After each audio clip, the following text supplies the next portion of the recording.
Hello guys, today in this video I will show you how to fix the black screen problem on CSGO when you try to record through OBS CSGO. So today I will show you how to fix this problem.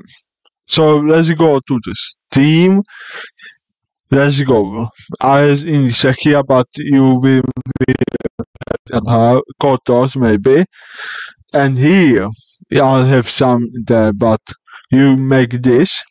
You must write this down. I will put it into the description, and then you will close this, and you play it. Right.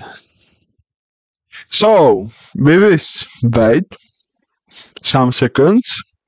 It will make only some seconds, but please, I'm waiting. Please like this video, subscribe me, and sometimes come to my streams.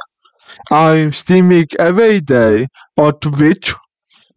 My Twitch is right here, and you can see CSGO is now here. CSGO is playing out here. So this is the fixed problem how to fix. Thank you for watching. Please like me. Please subscribe this channel. It will help me very much. Thank you for watching. Bye bye.